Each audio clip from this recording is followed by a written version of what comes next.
Hello people! If you're seeing this, then my 2 long days of labor and work has finally paid off. And once the device is finally complete, I'll make sure that all games are compatible with all software. Because my god, this will take a long time. If you've been wondering where I've been with my new LP for the last couple of days, it's because I've been trying to make this work! Geneforge, the first Geneforge. The game was suggested to me and I heard about a few places. Nothing major, just enough to be interested. So I bought the whole set of 5 games quite cheaply on Steam. And then I couldn't use fraps on it. So I had to get an entirely different program. But then, and I only recorded the menu screen for this, so don't worry. Then it only recorded like a miniaturized version of the screen, so I had to mess with all kinds of settings, and yeah. So this is apparently an older indie game, but yeah, it should be interesting. I hope. I hope I didn't buy 5 games that weren't interesting, but this was suggested to me, so yeah, let's try it. Creating a character. Huh. Shape is a skill that magic and unmatched in their ability to create powerful creatures.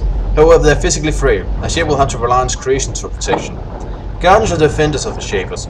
I think that should be a they, are highly skilled melee combat and can create creatures to aid them in an assault. However, the magical skills are otherwise weak. Agents travel around under the command of the shapers and solve problems, usually violently. The magic weapon skills are strong, but they're not good at creating creatures. Agents tend to be harder to play. Okay. Well, I love being a mage. So, let's just create another Michael, shall we?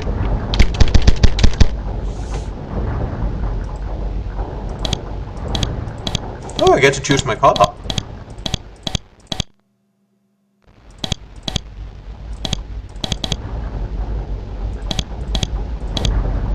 Yeah, a little darker red for me.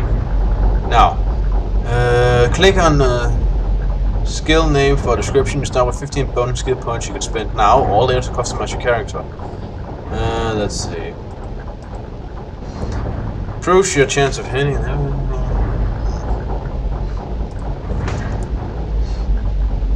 Missile weapons, spell engine essence, resist fear, charm, and elemental effects. Health. Missile weapon, quick action.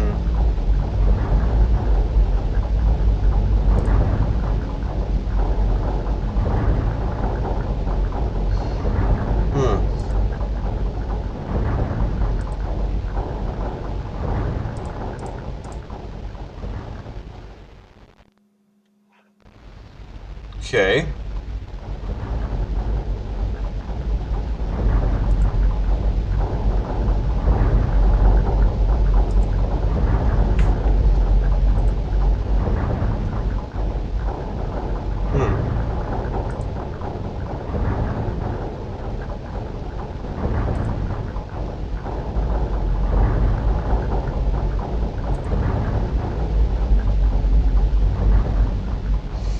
Well, okay.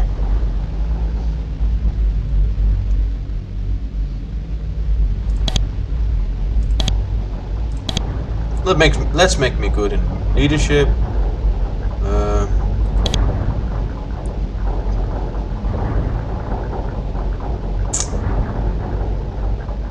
Boom, boom, boom.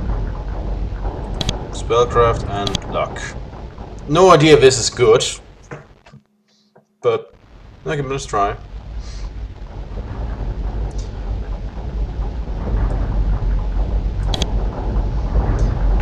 Alright, the Shapers are the oldest, most respected, most secretive and most powerful of the magical sects.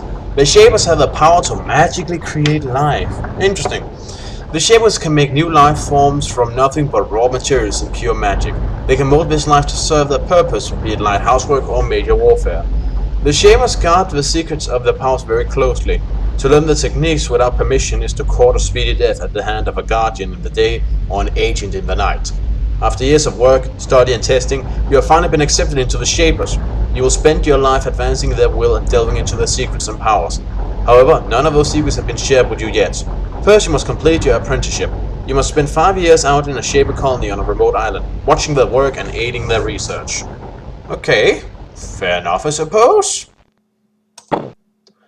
After a brief welcoming ceremony and a last night celebration, you don your traditional garments and board your craft to a remote island. The journey is 2 weeks long. You travel on a living craft, a specifically modified Drake. That thing in the picture?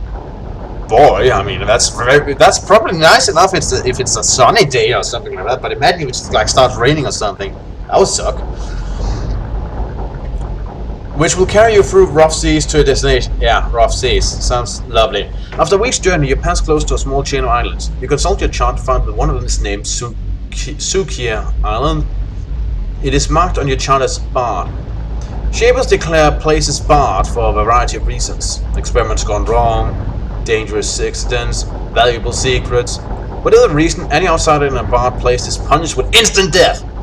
Curious, you stand at the edge of your craft, carefully watching Suki Island, wondering what secrets lie ahead. As you watch, you fail to notice the sailing ship dead ahead of you, off the southeast coast of the island. Well, oops. Your craft cries out an alarm alerting you to the danger. It is a strange ship of a style you have never seen before. That is why you don't recognize the weapon on its prow.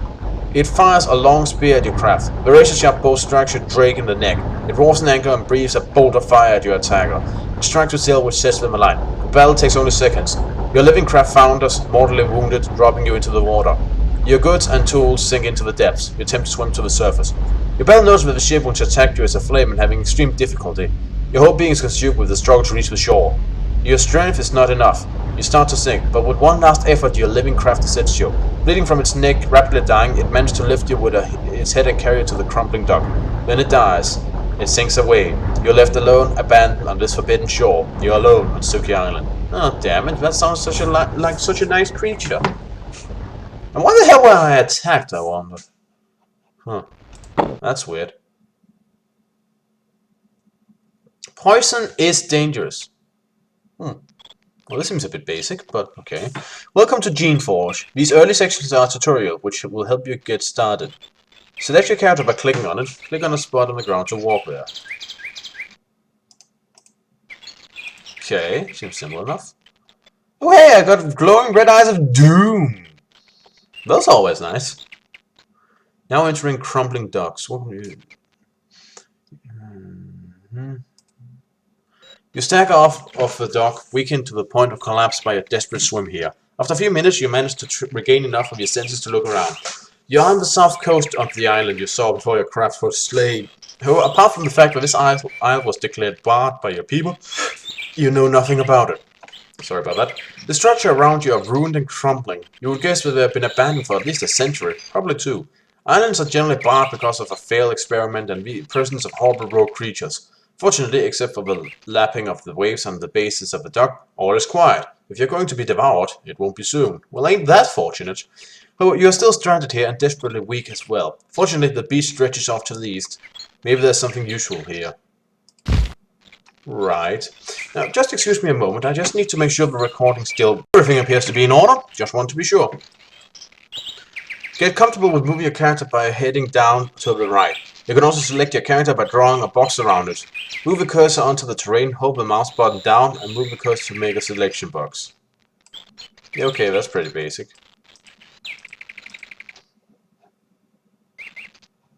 Alright, well, there's some pots with trash in them. Wonderful. Don't know if trash is useful, but let's not fill up our bag just yet.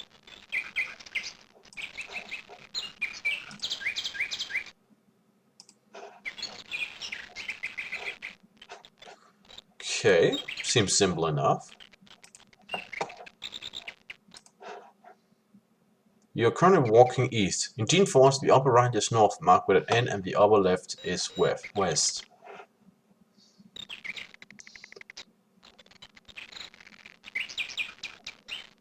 Ah, I see. North, west. Okay, gotcha. There's a tunnel to the north, built into the side of the hill. You guess it's that it is a storeroom or warehouse. Usually one is placed near the docks of a settlement. After all of these years, most of the goods inside are probably useless. You might be able to scavenge something useful though. Thank you. Yeah, well, might as well check it out. Can I do anything with that? Nope.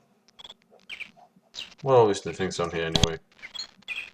Great creature. You haven't learned to make any creatures yet. You can learn to make creatures in the shaping hall in the second area of the tutorial. Get items. No item nearby. Your records. Okay. Just want to know. To get an item, click on the Get button, which looks like a hand. A window will come up depicting all nearby items. Click on the items you want to put them into your inventory. Be sure to get the tunic on the nearby table. Huh. That's weird. This is a piece of chest armor. It provides solid protection from enemy blows, but it may slow you down.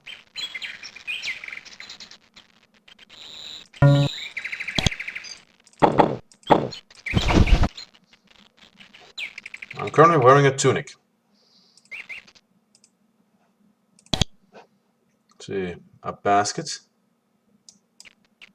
This is a small object. While some might pay for it, it has no useful abilities of its own.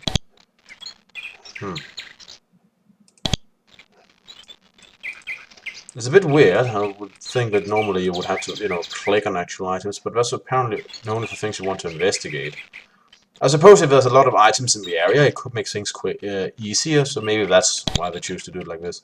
Another basket. Bowl.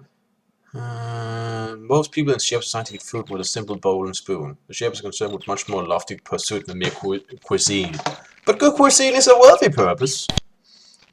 Spoon! Javelins. This is a missile weapon. It can be flung at your foes. A mundane and non-magical weapon, but effective nonetheless. Shepherds are nothing if not practical. Sure.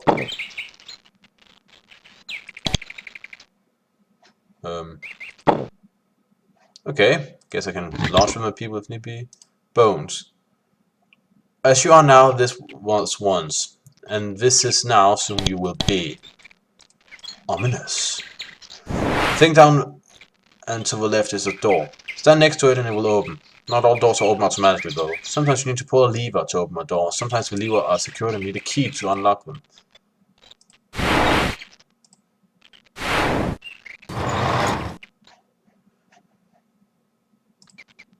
Inside the small chamber you find several cylindrical containers. They look like canisters, each a little over a foot high. The sides are made of a thick, carefully blown glass. Most of them have been broken and the contents are long lost.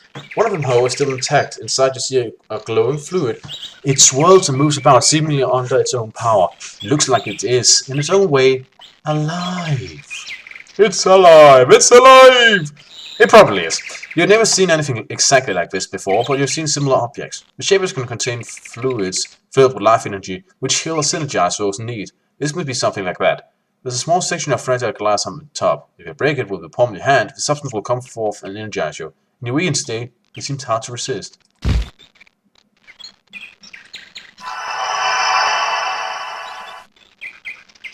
The agents as I begin to act upon it. You feel yourself changing. Michael increased firebolt by 1.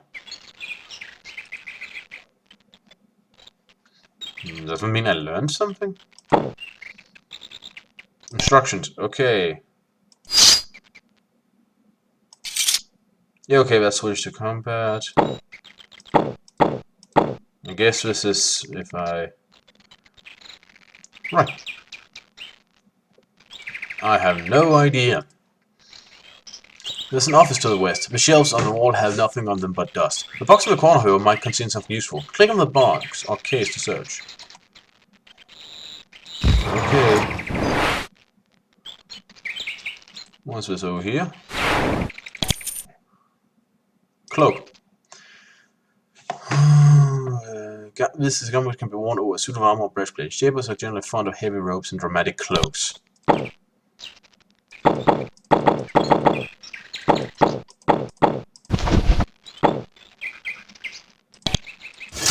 Ah! Yeah. Alright. Cloak, tunic, javelins. Alright. The box contains a variety of papers. You rifle through them, eagerly hoping for a clue as to where you are or what might have caused this island to be barred. It's no use. The papers crumple at your touch. Beneath the papers, though, you find something interesting. It's a brass key. None of the was aware for its long concealment. Take it. Should I save? Though some of these games could be quite merciless with saves, or lack thereof.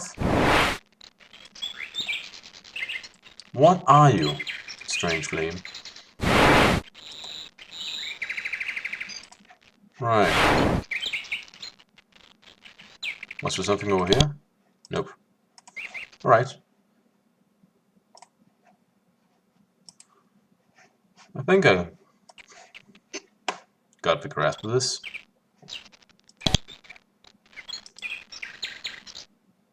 A stick. Well, I suppose a backup weapon would be nice.